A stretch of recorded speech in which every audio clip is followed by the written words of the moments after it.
Hola, buenas tardes. Hay algunas sillas libres aquí adelante, los que están parados atrás. Si quieren sentarse, aprovechen. Ahora vamos a buscar. Hago eco de lo que dijo Horacio. Muchísimas gracias por tenernos a unos ex argentinos que nos repatriamos hace unas varias décadas.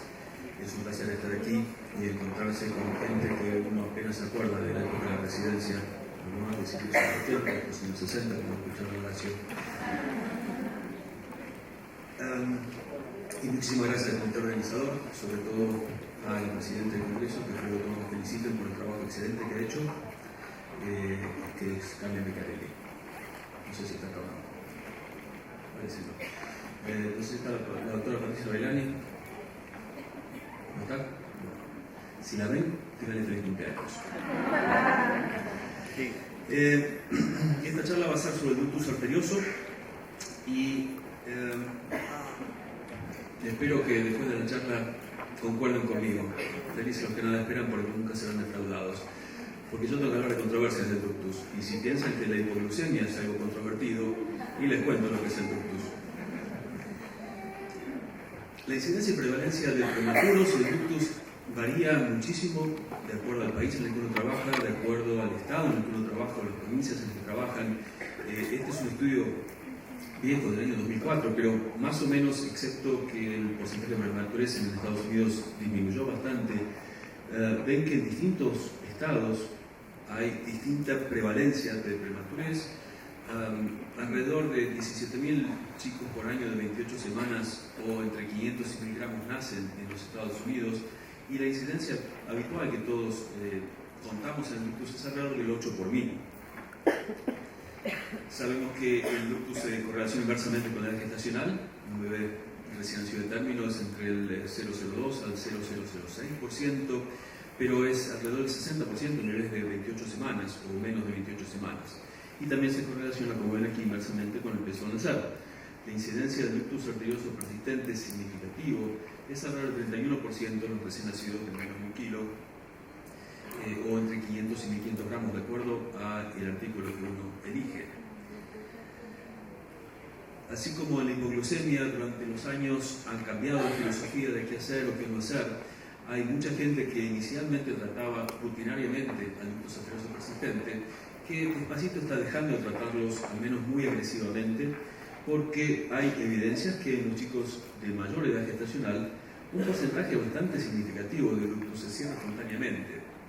No en todos los chicos, pero alrededor del 65-70% de los bebés de más de 29 semanas, alrededor del 35 al 40% en chicos de 27 a 28, alrededor del 30%, 25 a 26 semanas, y en los más chiquititos, mucho menos. Y por ahí se cierra temporariamente, después se vuelve a abrir. Esto es un problema.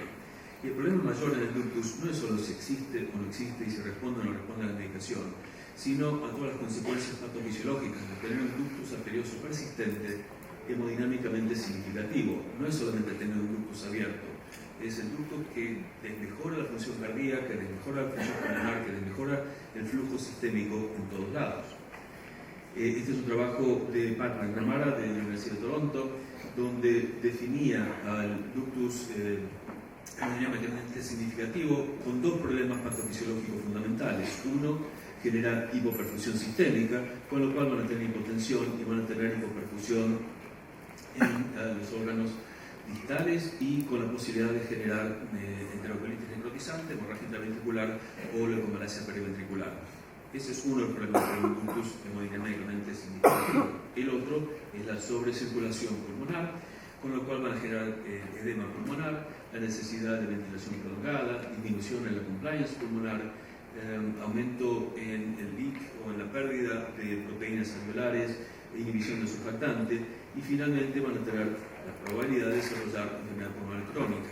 Entonces, tener o no tener ductos no es tan importante, así como le dijo Horacio, no es tan importante si la glucemia es 47, 46,5 o 42, es si es sintomático o no, y qué genera fisiológicamente dentro de este bebé. Hace muchos años tuvimos el primer consenso clínico del CIBEN, donde hicimos una revisión general del enfoque diagnóstico y terapéutico del ductus. Esto lo pueden bajar gratuitamente de los anales de pediatría de Barcelona, lo publicamos en el año 2008, Y les voy a contar algunas conclusiones primarias que hicimos en esto. Dentro del diagnóstico del ductus, hablamos un poco de los signos clínicos que ustedes están muy acostumbrados a ver, que incluyen taquicardia, un precordio hiperdinámico, el empeoramiento del estado respiratorio, taquipnea, episodio de apnea, cardiomegalia, caída o disminución de la presión arterial media, soplo sistólico, pulsos medios o formales altones, imposibilidad de disminuir el oxígeno, dependencia de CPAP, acidosis metabólica, hepatomegalia, hipotensión diastólica. Todos son los signos clínicos que estamos habituados a ver en los pacientes cuando uno los examina. No se ríen de eso ustedes, pero en Estados Unidos muchos de los residentes no se gastan en examinar. Cuando la enfermera le dice que el bebé tiene un soplo, en vez de ponerse el estetoscopio o poner las manos sobre el bebé, llaman al cardiólogo y piden una ecocardiografía. No es una buena manera de practicar medicina. El ductus se puede diagnosticar de distintas maneras. Están muy acostumbrados a ver ecografías, pero también se puede diagnosticar con una tomografía computada o con una resonancia magnética. No son cosas habituales que se hacen, excepto en centros especializados donde están buscando otro tipo de patologías, no solamente ductus dependientes, sino buscar otras malformaciones cardíacas. El diagnóstico, ya escucharon bastante en esta conferencia, el diagnóstico ecocardiográfico de un ductus hemodinámicamente significativo incluye el cortocircuito de izquierda a derecha, el gasto ventricular derecho disminuido en las primeras 24 horas, bajo flujo en la media cava superior. No sé si escucharon el trabajo de Cristina Ocio de Otamendi hace un par de horas en esta sala. El flujo retrógrado o diastólico en la aorta descendente, distensión de la aurícula izquierda, un diámetro ductal que, dependiendo cuál es el diámetro o la función cardíaca, va a cambiar la relación hemodinámica entre el flujo pulmonar y el flujo sistémico. Y por último, la relación entre el tamaño del ductus y el diámetro de la aorta, cuando es más de 0,5, las cosas no funcionan muy bien. Y el problema con esto es que esto genera muchas morbilidades asociadas con este tipo de cortocircuito, y como les dije antes, hay impactos respiratorios y hay impactos hemodinámicos. Escriben una lista muy larga que, para no perder el tiempo, les sugiero que bajen el artículo y lo lean. Están muy aburridos cuando están de guardia. Una de las cosas que hemos tratado de negociar por un tiempo largo es qué hacemos si tenemos un ductus y cuánto líquido hay que darle, y hay que darle no furosemida, y hay que darle o no de comer. Y esto ha variado, y si miran la literatura, en distintas décadas, muy similar a lo que pasaba con la hipoglucemia, la interpretación fisiológica, fisiopatológica y casi filosófica ha variado también. En cuanto al aporte hídrico, creo que es necesario una estrategia de restricción hídrica en el prematuro extremo. Trabajos de la década del 70 de Eduardo Bancalari muestran que si ustedes le dan demasiado líquido a estos bebés con ductus arterioso persistente, aumentan la morbilidad y aumentan la mortalidad en estos chicos. Pérdida de peso que uno habitualmente tolera bien, no hacer una lista de aparición de morbilidad importante, las infusiones de volumen con cristaloides dan lugar a un exceso hídrico y sódico, produce balance positivo de líquidos y de nuevo mortalidad, y por eso muy infrecuentemente están justificadas. Sí, estaremos todos de acuerdo que el balance positivo de líquidos y el volumen total excesivo aumenta la prevalencia del ductus en recién nacido de término, y restringir el aporte está bien, pero hay que tener cuidado porque así como disminuimos el riesgo de ductus, podemos generar otros problemas dentro del bebé, o sea que la restricción debe ser cuidadosa y, por supuesto, evitar la deshidratación. Hay que monitorizar estrictamente el balance hídrico, incluyendo ingresos, diuresis, cálculos de pérdida, todo lo que hacemos habitualmente con estos bebés, específicamente alrededor de entender qué es lo que pasa con el ductus y de qué manera hay que manejarlo. Tal vez podemos más o menos estar de acuerdo que un volumen inicial del primer día entre 60 y 80 mililitros por kilo por día, pero claro, siempre de acuerdo al balance hídrico, a las necesidades individuales. No es necesario aumentar de 10 a 20 mililitros por kilo por día de rutina porque se empieza la fototerapia. Las máquinas han cambiado mucho, por suerte, y los bebés no pierden insensiblemente agua cuando uno los pone bajo fototerapia. Recomendaríamos que no hay que intentar exceder 140, 150 mililitros por kilo por día en los primeros 5 a 7 días de vida en estos bebés. A veces es necesario, pero de nuevo hay que medir todas las cosas y no poner un sello que todos los bebés se manejan iguales. Cuando se diagnostica un ductus no hay que darle volumen excesivo, y tal vez la recomendación, como le dije en el primer día, de 60-80 y en la primera semana entre 110 y 120 parece ser bastante razonable. Recuerden que si le dan indometacina puede ocurrir oliguria y, bueno, por supuesto reducir ingresos en los casos en que sea necesario. ¿Cuántos de ustedes le dan furosemida a un bebé que tiene un ductus para tratar de disminuir el balance hídrico y que el ductus sea más chiquito? Levante la mano. No me mientan. Levante la mano si lo hace. ¿No? Muy bien. No se debe administrar furosemida los primeros 7 días de vida. No es necesario administrar furosemida cuando se da indometacina, que es algo que hicimos nosotros en la década del 80 y hasta el 90, hasta que abrimos el libro de farmacología y decía que parece que no otorga ningún beneficio y conduce a alteraciones metabólicas y electrolíticas y mayor riesgo de ductus. La furosemida específicamente va a prevenir que el ductus se cierre. Inicialmente, con las mejores intenciones, no sabíamos eso. Sí le damos de comer a estos bebés y creo que todos, espero que todos estén de acuerdo de utilizar la estimulación enteral trófica mínima en los bebés, aún si tienen un ductus hemodinámicamente significativo, si están hemodinámicamente estables, por supuesto. Apoyar con nutrición parenteral para evitar el catabolismo, y una vez que se estabilizó o se cerró el ductus, se puede realimentar entre 24 a 48 horas de terminar la terapia, preferentemente con leche materna, vigilando la buena tolerancia. Entonces, tenemos un bebé, decidimos que tiene un ductus, decidimos que tiene un ductus hemodinámicamente significativo, y ahora hay que negociar qué hacemos, con qué lo tratamos y cuándo. El tratamiento puede ser con indometacina o con ibuprofeno endovenoso si lo tienen, 3 dosis, y tenemos varias tablas en el artículo donde se describen por qué. La infusión no debe ser por bolos, se recomienda entre 30 y 60 minutos. Los trabajos más modernos, randomizados y multicéntricos muestran que el ibuprofeno es tan efectivo como la indometacina.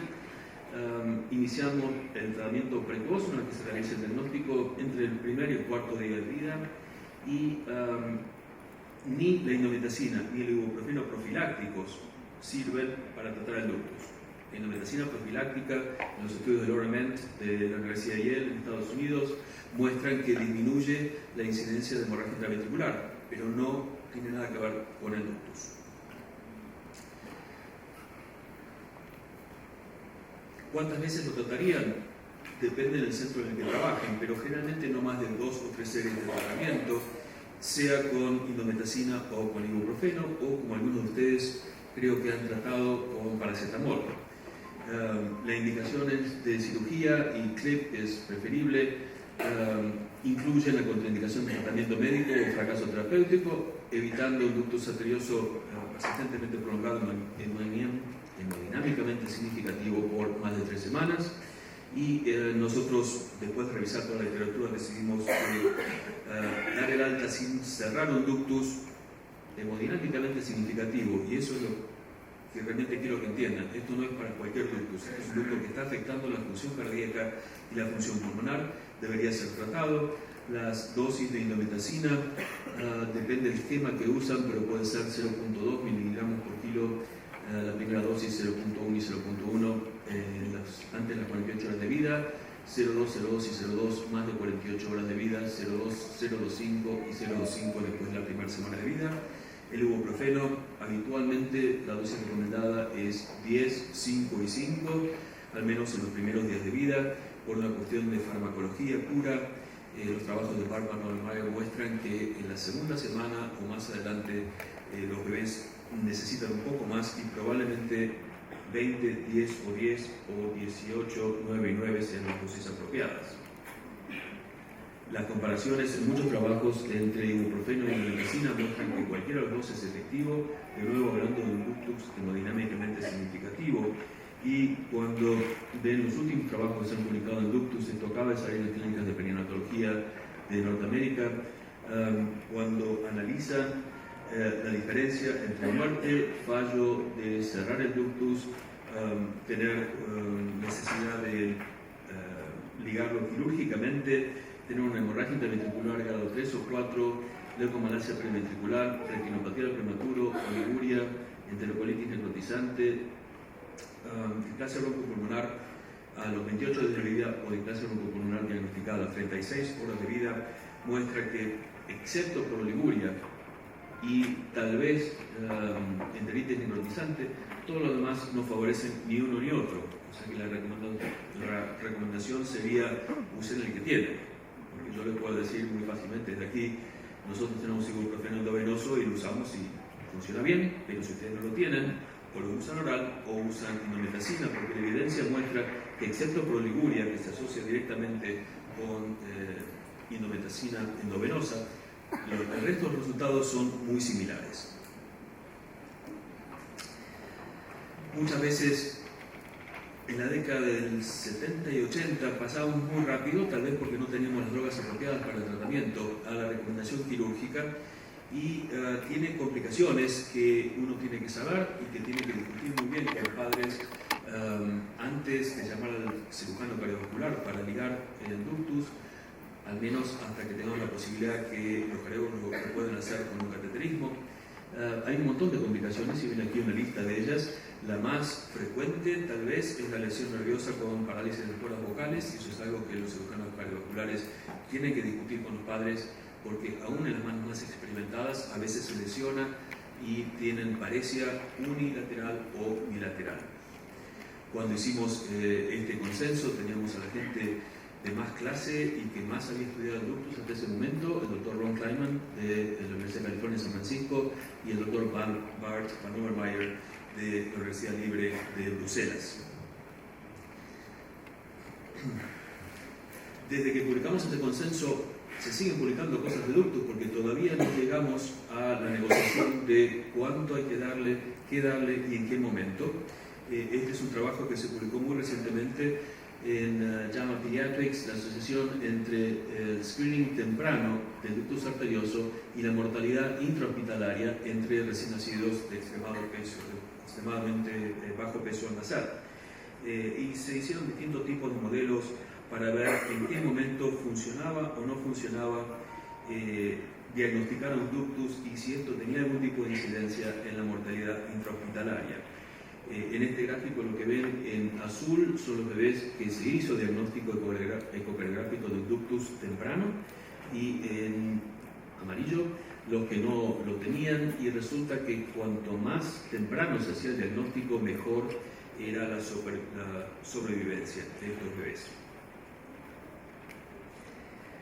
Uno de los artículos más recientes se publicó por gente de Canadá, el doctor Prakesh Shah, que está encargado de la red neonatal canadiense, y publicó este artículo de diagnóstico, evaluación y manejo del ductus arterioso en recién nacidos de pretérmino.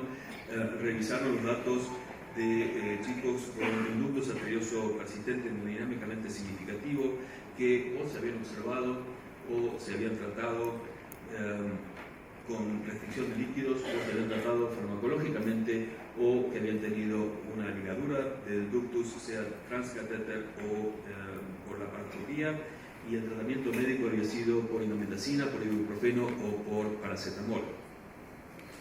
Cuando compararon distintas maneras de tratar este ductus, ven que era un cuadro muy complejo donde empezaban la mayoría con indometacina endovenosa, pero a veces le daban ibuprofeno, a veces porque en el protocolo de investigación usaron placebo, y después los resultados eran rotar en las medicaciones si no funcionaba, sea la ligadura quirúrgica, indometacina oral, ibuprofeno oral o paracetamol oral.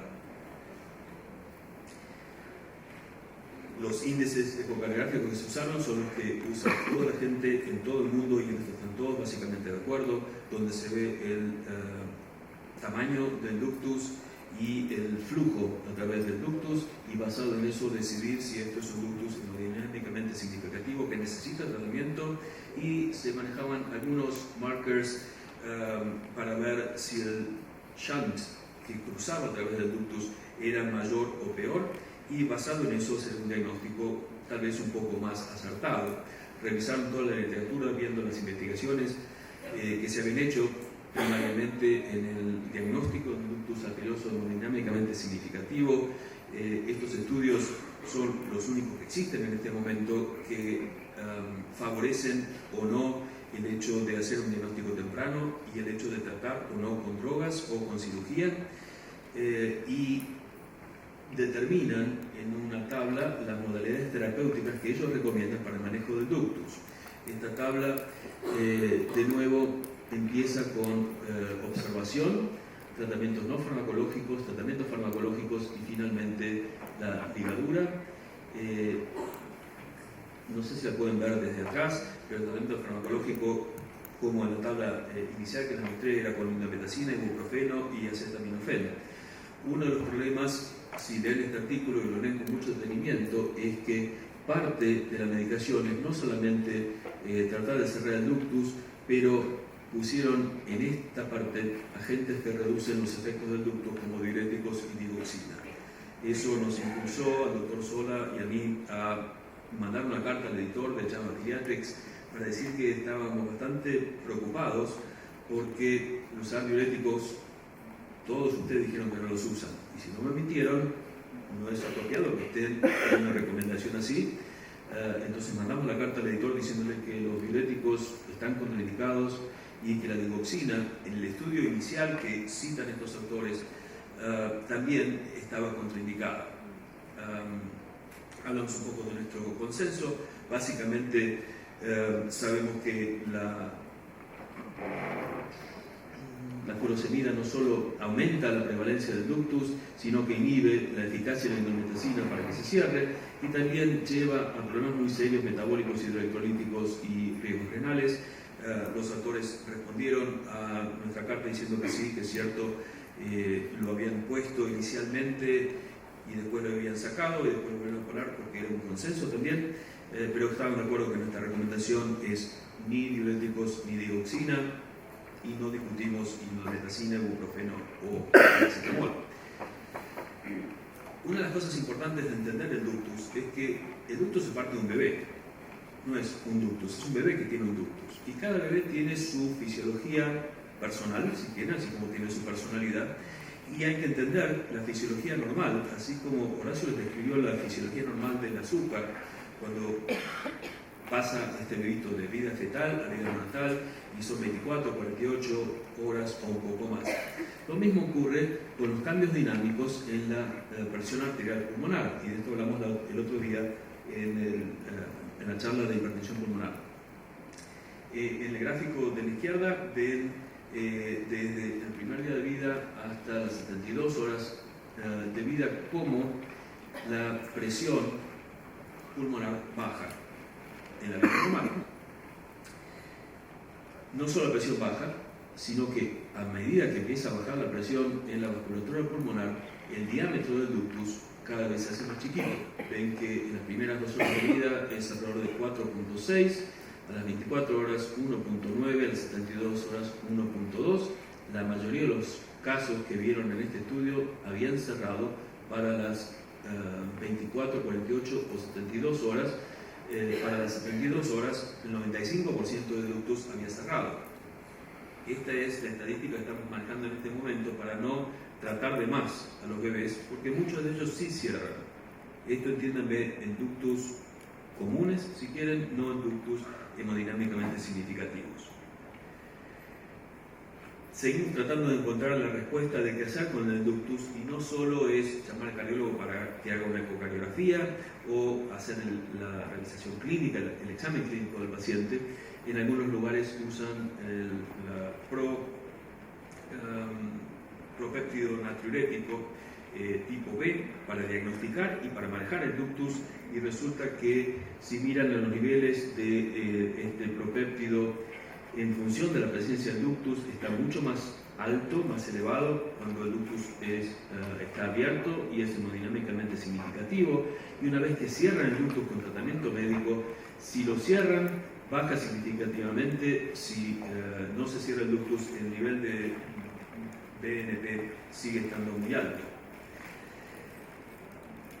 Todavía no les di la respuesta y va a ser muy difícil que se las dé, al menos para convencerlos enteramente. Esto es un artículo que se acaba de publicar el mes pasado en Pediatric Drugs. Viene de la India, es una revisión del cierre farmacológico del ductus para tratar de elegir cuál es el mejor agente y cuál es el mejor vía de administración, porque de nuevo en algunos lugares tenemos el lujo de tener drogas endovenosas que son muy caras, en otros lados no, pero sabemos en este momento que el ductus se cierra aún con vía oral y como ven aquí la indometacina y el ibuprofeno son las drogas más comúnmente usadas para cerrar un ductus significativamente, hemodinámicamente significativo. Como les dije antes, la indometacina profiláctica reduce el riesgo del ductus, pero sobre todo reduce el riesgo de hemorragia intraventricular y tal vez de hemorragia pulmonar, pero no cambia la sobrevivencia con o sin problemas a los 18 meses. El ibuprofeno sabemos ahora que es igualmente efectivo que la indometacina, pero causa menos problemas renales, intestinales. Las formulaciones orales parecerían ser igualmente exitosas y que se podrían usar, por supuesto, si son las que tienen ustedes, sea indometacina, ibuprofeno o paracetamol en este momento. Todavía no está muy bien estudiado el paracetamol, parecería que tiene menos efectos adversos y una eficacia similar, pero en estudios que son todavía muy chiquitos. Hace un año, Nick Evans de Australia publicó en los seminarios de medicina fetal y neonatal un artículo casi filosófico de qué hacer con el ductus todavía en el año 2015, y sabemos que el ductus en un bebé pretérmino se asocia con un rango de problemas. Pero aún cuando los tratamos y aún cuando les cerramos el ductus, los bebés no cambian en su neurodesarrollo, y eso es tal vez la pregunta más fundamental. Los cerramos porque está abierto y tenemos algo que lo hacen cerrar, pero los bebés no cambian, excepto si tienen un ductus hemodinámicamente significativo, entonces mejoran un poco, pero muchos de estos bebés llegan al punto que se los trata tal vez un poquito demasiado tarde y ya tuvieron problemas que hemodinámicamente comprometieron el flujo cerebral o el flujo pulmonar, y eso va a tener problemas a los 18 o los 24 meses. El impacto hemodinámico del ductus puede haber empezado aún antes de que nosotros recibimos a estos bebés, y recién ahora estamos empezando a reconocerlo para incluir esto en los estudios de investigación que estamos haciendo. Hay muchos de estos bebés que se empezaron en un estudio randomizado, y cuando seguían teniendo síntomas se los pasa automáticamente, porque era parte del diseño, a tener la medicación, con lo cual seguimos sin saber si había que tratarlos o no, porque uno toma la decisión individual, si quieren, de tratar a este bebé porque pensamos que sigue teniendo ductus. Yo no sé si tiene placebo o tiene indometacina o ibuprofeno, que fue el estudio en el que participamos nosotros, y si pensamos que este bebé tiene síntomas, dejamos de dar el placebo por si acaso y le damos una medicación. Sabemos que algunas medicaciones, dependiendo de los estudios que leen, parecerían indicar que si le dan medicación oral se cierran un poco mejor. Tal vez porque parte de esos estudios, y muchos de ellos vinieron de Turquía, no era una población de muy alto riesgo, y se lo dieron a todos. Y se lo dan a todos, como ya les mostré, muchos de ellos se cierran espontáneamente con droga o sin droga, con medicación o sin medicación. Nick Evans termina de una manera bastante triste diciendo que todavía no sabemos si hay que cerrarlo, y si decimos que sí, en qué momento tratar a estos bebés pretérminos. En este estudio de las clínicas de perinatología pone que 1/3 de los bebés de muy bajo peso nasal se diagnostican con el ductus en algún momento durante su estadía en la unidad de cuidados intensivos neonatales. El ductus, y eso es algo que sabemos todos, se ha asociado con problemas bastante serios, pero los datos de beneficios potenciales de tratar todavía no están ahí. Sí, cerramos el ductus, pero lamentablemente cuando miramos a estos chicos en neurodesarrollo a los 2 años, que parecería ser una cifra un poco mejor que los 18 meses, al menos para el Baby 3, todavía no hay diferencias tan radicalmente importantes que justifiquen tratar a todos. Usar ibuprofeno oral o dosis mucho más altas. En algunos estudios muy chicos, con muy pocos pacientes, están dándole dosis mucho más altas para tratar de cerrar y mantener el ductus cerrado. Eso yo todavía no se lo recomendaría, pero creo que todavía tenemos que hacer algo más de investigación para saber a qué pacientes hay que tratar y qué tipo de protocolos usamos para tener la respuesta más óptima. Hasta ahí creo que todos están de acuerdo y es bastante fácil decir que sí. creo que lo que va a venir en el futuro, para los que están haciendo residencia ahora, dentro de 10 años vamos a tener una muestra de sangre cuando nace el bebé, tener un microarray genético que nos va a decir qué tipo de mutaciones tiene este bebé, y si este bebé necesita 10 miligramos por kilo de ibuprofeno, o necesita 11,5, o necesita 5, o este bebé no va a tener el ductus abierto. Esa va a ser la medicina del futuro. Todavía seguimos trabajando, no es en la prehistoria, pero tenemos una buena manera de diagnosticar y tenemos buena manera de tratar. Pero cuál es el que realmente necesita tratamiento, todavía no sabemos a ciencia cierta. ¿Qué nos falta para el futuro? Bueno, establecer protocolos estandarizados para diagnosticar primero, porque aún hoy en el grupo de cardiología pediátrica que hace las ecocardiografías en mi unidad, todos lo definen distintos, y definen distintos el tamaño del ductus, definen distinto el flujo a través del ductus y definen distinto la implicación hemodinámica de tener un ductus. Así que creo que todavía hace falta tener protocolos estandarizados para tener idea de cuál es la significancia hemodinámica. Nos faltan algunos estudios para incluir más chicos que no se traten, porque hay muchos neonatólogos en este momento, menos en Estados Unidos, que están tratando de convencer que no se trate para nada el ductus, porque total se cierra, y o se cierra durante la internación en la unidad de cuidados intensivos, o se cierra a los 2 meses, a los 6 meses o a los 9 meses. Yo creo que eso es un poquito arriesgado todavía. La historia natural del ductus ha cambiado muchísimo, porque cuando empezamos a hacer estos estudios, los bebés sobrevivían en bebés de 30 semanas, y después sobrevivían los de 29 semanas, y después de 28, y después de 26, y no es lo mismo un bebé de 26 semanas que uno de 28, o de 30, o de 32. En este momento, en muchas de nuestras unidades, como donde trabajo Horacio, donde trabajo yo, bebés de 23 semanas sobreviven, y eso les garantizo no cierran los ductus, y no importa qué droga les dan, hasta que no tengan cirugía no lo cierran. Eso no significa necesariamente que hay que tratarlos, porque algunos con o sin tratamiento parecería que terminan igual. El follow-up o el seguimiento a largo tiempo, a largo plazo de estos chicos en su neurodesarrollo es fundamental, como cualquier otra modalidad de tratamiento o de no tratamiento en las unidades de cuidados intensivos neonatales. Los datos farmacológicos de paracetamol todavía son muy pocos. Nosotros no lo usamos, entre otras cosas, porque el FDA no tiene aprobado el paracetamol oral para uso para el ductus arterioso. Nosotros tenemos un protocolo donde usamos el paracetamol endovenoso para el tratamiento del dolor, pero no para el ductus. Si cuando decidimos tratarlos hacemos fluoroscopía o cateterización para cerrarlo, en algún momento sí, pero en este momento la tecnología no permite tratar a los microprematuros. Los casos más grandes es un poco más fácil de hacerlo.